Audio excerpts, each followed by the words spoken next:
ہم کلام سنتے ہیں اور بزرگوں کا کلام جب بھی سنتے ہیں تو اس میں ایک تاثیر پیدا ہوتی ہے۔ امام بصیری کا کلام سنیں، مولانا جامی کا کلام سنیں، سعدی کا کلام سنیں، سیدی اعلیٰ حضرت کا کلام سنیں، تو یہ کیوں کیفیات پیدا ہوتی ہیں؟ کبھی آپ نے غور کیا لکھنے والا جس محبت سے لکھ کر جاتا ہے، جس کیفیت میں وہ کلام کو لکھ رہا ہوتا ہے، تو سننے والے پر بھی وہ کیفیت طاری ہوتی ہے۔ یہ اصول ہے کہ اگر آپ زبان سے بات کریں گے تو سامنے والے کے کان سنیں گے، اگر آپ دل سے بات کریں گے تو وہ دل میں اترے گی، اور آپ روح کی گہرائیوں سے بات کریں گے تو وہ روح میں اترے گی جا کے۔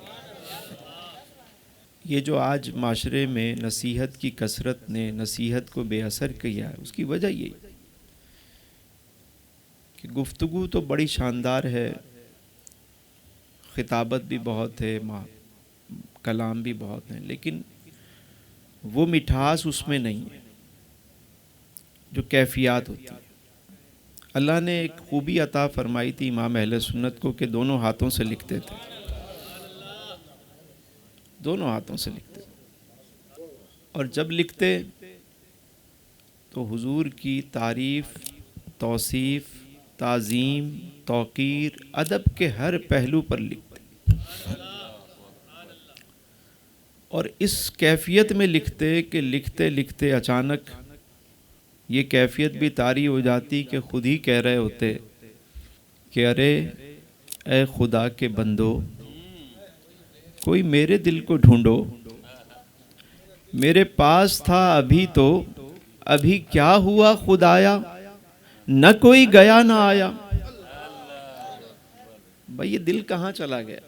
محفل تو یہاں ہے، بیٹھے تو یہاں ہیں، امام اپنے دل کو دیکھ رہے ہیں، دل موجود نہیں ہے۔ اور کس سے خطاب کر رہے ہیں؟ اللہ کے بندوں سے، رجال الغیب جو موجود ہوتے ہیں۔ اللہ نے فرمایا نا کہ شہید زندہ ہے مگر تمہیں اس کا شعور نہیں ہے۔ یہ رجال الغیب جو ہوتے ہیں ایک روحانی نظام، تو فرما رہے ہیں کہ ارے اے خدا کے بندو، کوئی میرے دل کو تو ڈھونڈو، کہاں چلا گیا؟ کوئی گیا بھی نہیں کمرے سے باہر، کوئی آیا بھی نہیں کہ کوئی لے گیا ہو، تو یہ گیا کہاں؟ اب رجال الغیب سارے حرکت میں آئے، شرق میں دیکھ رہے ہیں، غرب میں دیکھ رہے ہیں، دل نہیں مل رہا، تو آپس میں کہنے لگے کہ بندہ اگر نمازی ہو، گھر میں نہ ملے تو لوگ کیا کہتے ہیں کہاں ملے گا؟ اگر محافل کا شوقین ہے تو کہیں گے کسی محفل میں ہوگا،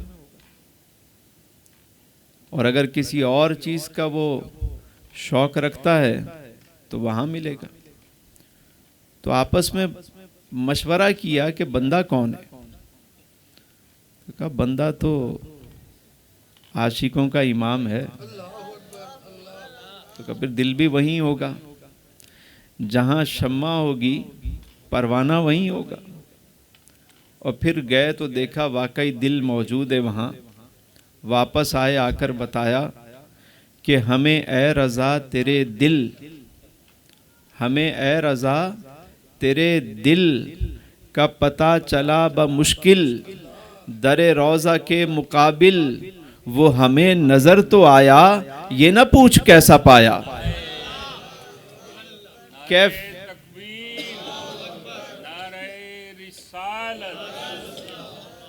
وہ کس کیفیت میں تھا وہ ہم نہیں بتا سکتے، لیکن دل وہی ہے۔ امام کہتے ہیں کہ دل ہے وہ دل جو تیری یاد سے معمور رہا، سر ہے وہ سر جو تیرے قدموں پہ قربان گیا، جانو دل ہوش و خرد سب تو مدینے پہنچے، تم نہیں چلتے رضا سارا تو سامان گیا۔ دل کو جانا سے حسن سمجھا بجھا کر لائے تھے، سمجھا بجھا کر دل ہمیں کوئے جانا لے چلا۔ تو دل کی باتیں دل والے ہی جانتے ہیں. جو دل سے لکھے گئے کلام ہیں ان میں ہمیشہ ایک تاثیر ہوتی ہے، سننے والوں پر بھی وہ اثر. یہی وجہ ہے کہ قرآن کریم اگر کوئی واقعی محبت سے پڑھے اس پہ اثر ہوتا ہے. آج بھی قرآن کی تاثیر وہی ہے. ہمارا رب وہی، ہمارے رسول وہی، ہماری کتاب وہی، یہ زمین وہی، آسمان وہی، ملائکہ وہی. صرف ہمارا ایمان اور یقین وہ ہو جائے تو آج بھی معمولات سارے سب نظر آنا شروع ہو جاتے ہیں. میں نے پہلے بھی ایک دفعہ عرض کی تھی آپ سے کہ کارپوریٹ میٹنگ ہوتی ہے جب، تو وہاں پہ کیا ہوتا ہے، وہ کہتے ہیں موبائل کو یوں نہ رکھو، میٹنگ میں سائلنٹ کر کے بھی رکھنا ہے تو یوں الٹا کر کے رکھو، تاکہ وہ بلنگ اگر ہوگا تو میٹنگ کے اندر توجہ بٹے گی. تو یہ پروٹوکول کے خلاف ہے، موبائل کو آپ الٹا کر کے رکھیں گے. یہ سکھایا جاتا ہے پروٹوکول. لیکن نعت شریف کی محفل میں بندہ آیا ہے تو اس کی توجہ کہاں ہوتی ہے. یہاں موبائل پہ لگا ہوا ہے، وہ کبھی کہیں لگا ہوا ہے، کبھی دماغ کہیں چل رہا ہے اس کا، اور بات مدینہ شریف کی ہو رہی ہے. تو پھر کیسے کیفیات پیدا ہو. میں تو ایک بات عرض کرتا ہوں آپ حضرات سے کہ جب بھی محفل میں آیا کریں نا تو یہ 2 گھنٹے ہمیں دے دیا کریں یہاں پہ. بس سب سے وہ کیا خوبصورت شعر ابھی صوفی صاحب پڑھ رہے تھے کہ آپ یاد آئیں تو پھر یاد نہ آئے کوئی. آپ یاد آئیں تو پھر یاد نہ آئے کوئی، غیر کی یاد میرے دل سے بھلائے رکھنا. بس یہ شعر تو سمجھیں، اس کی گہرائی تو سمجھیں کہ حضور آپ یاد آئیں تو پھر یاد نہ آئے کوئی. بس ختم. بس حضور یاد آ گئے تو بس ادھر ہی پہ حضوری مل جائے گی. کبھی کبھی ایسا کیا کریں کہ گھر میں اکیلے بیٹھیں، باوضو ہو کر نماز پڑھ کے قبلہ رو بیٹھے ہوئے نا، تو بس وہیں آنکھیں بند کر کے سنہری جالیوں کو سامنے لائیں اور بس وہیں جو شعر آپ کو یاد ہو بس پڑھنا شروع کر دیں. آپ دیکھیں گے کہ آپ کی کیفیت بدلنا شروع ہو جائے گی. وہاں سے تو توجہ ہے، سورج تو چمک رہا ہے. کبھی کبھی اپنا آئینہ بھی صاف کر کے سامنے رکھ دینا. بات سمجھ میں آ رہی ہے؟ بھائی سورج چمک رہا ہے، یہ آئینہ ہی میلا ہے. اگر اس کو صاف کر کے بالکل سامنے رکھ دیں تو جو چمک وہاں ہے عکس یہاں پہ بھی پڑے گا، یہ بھی چمک اٹھے گا. آپ یاد آئیں تو پھر یاد نہ آئے، غیر کی یاد میرے دل سے بھلائے رکھنا. اور اس کا ایک بڑا خوبصورت شعر ہے کہ میں نے مانا نکما ہوں مگر آپ کا ہوں، اس نکمے کو بھی سرکار نبھائے رکھنا. اب آپ دیکھیں تو صحیح. اور میں ایک بات بتاؤں آپ کو، یہ بڑی محبت کی بات ہے کہ جب وہاں اس در پہ آپ سرنڈر کرتے ہیں نا تو کام بن جاتا ہے. یہ بڑے نکتے کی بات ہے. یہ جواب بھی ہے اس بچے کا.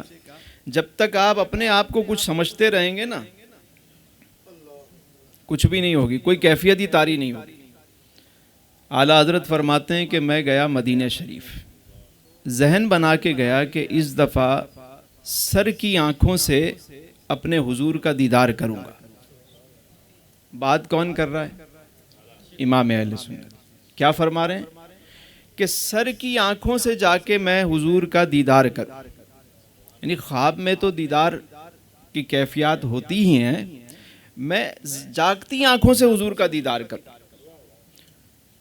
کہتے ہیں میں جا کر بیٹھ گیا مواج شریف کے پاس قریبی مسجد نبوی شریف میں، اور ایک دن گزر گیا، دیدار نہیں ہوا. دوسرا دن گزرا، کیفیات بدل رہی ہیں. آپ بھی بیٹھے ہوئے وہاں پہ، بس ضرورت کے لیے گئے واپس آ گئے، بیٹھے ہوئے، اور یہی التجا ہے کہ بس سر کی آنکھوں سے حضور کا دیدار ہو سکے. فرماتے ہیں 2 دن گزر گئے، دیدار نہیں ہوا.